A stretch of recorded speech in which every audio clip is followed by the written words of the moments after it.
It's great because it's a band thing, you know. Like Fran plays guitar in the Black Widows and sings all the counterparts with me, and it's not just me out there by myself with an acoustic guitar. You know, it's a real band, and we made the record together and cut it live, and it's and we also created the songs from scratch together as a band, as opposed to me just, you know, writing them all and recording it all myself, which is something that I've always been used to doing. But it's been great on tour because we were a unit last year on the road before we went in to cut the new record with the same lineup, with Jake on bass and everybody else and follow suit. We had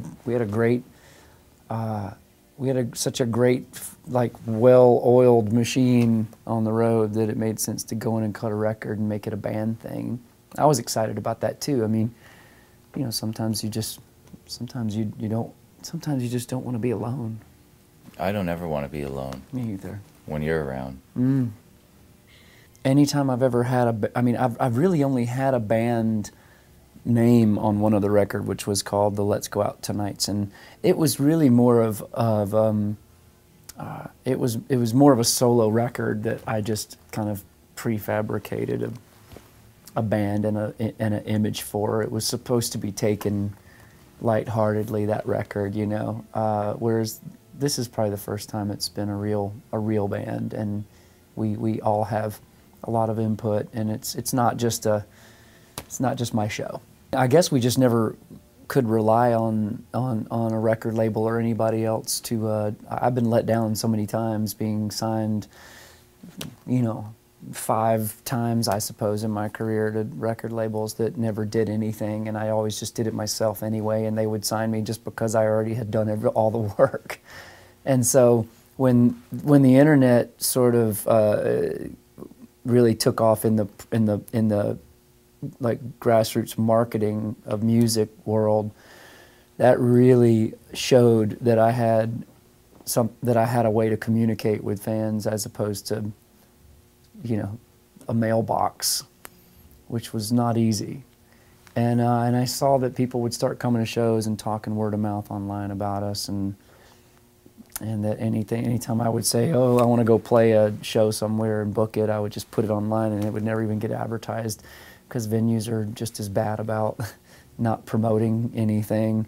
And then the internet's where it really, where I think the fans all started cultivating, and I was able to get a lot of them on there. And we sit on the bus, you know, all day on our laptops, and you know, somebody will look at the next guy and be like, oh, look at this video that somebody posted from last night's show, and then we'll swap them back and forth, and then I'll retweet it. And, you know, the fact that that word even exists in modern society is pretty funny, because I remember when I got a Twitter account through my management, they said, the new thing's going to be this thing called Twitter.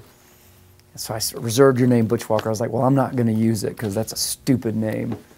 So, and of course, you know, now I'm on it all the time, all day.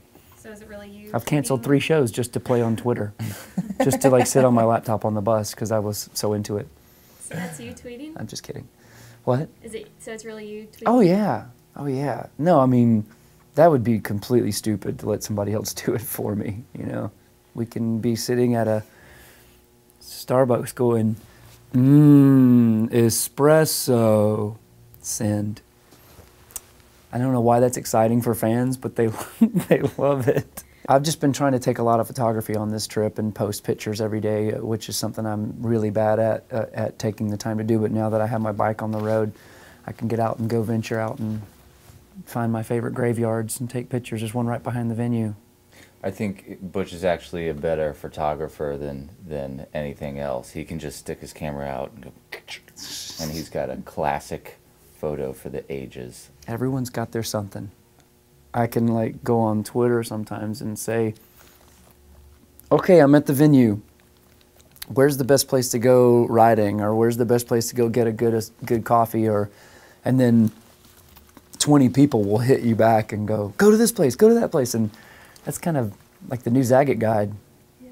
We wanted to go out with Train because They're really nice guys. They're doing really well right now. They're playing sold-out theaters all across the country, and they're playing to probably twice as many people as I can play to in any city, if not more.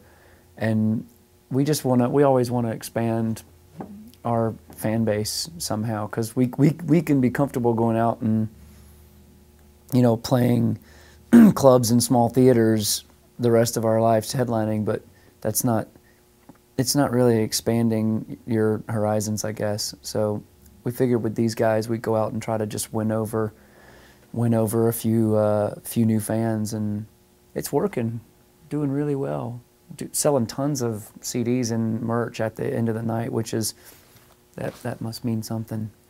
Are you seeing any of your usual fans? Because I know you have some diehards that go to a lot of your shows. Yeah, we are. We're seeing a good bit of them, actually. It's great. I mean, it's kind of hard for some of them to justify coming to see me play for 45 minutes, because we always play 2-hour shows or hour-and-a-half shows when we headline, and they don't want to come see us play for 45 minutes. But I'm really impressed with the amount of people that know the songs. There's a lot of people singing along besides you.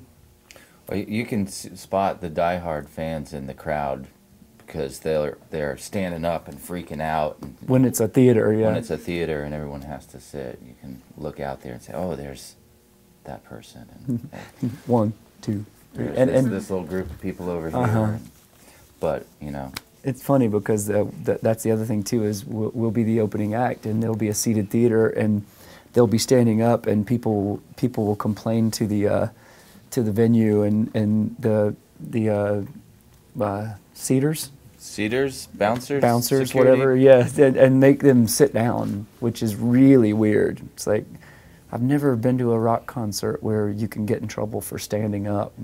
We've seen you at places that don't even have seats. That's so, like, I mean, that's required. That's what I mean. It's so weird. It's such it's a little bit hypocritical, because when Train goes on, everyone's standing, you know. It's like, I'm gonna get all y'all kicked out.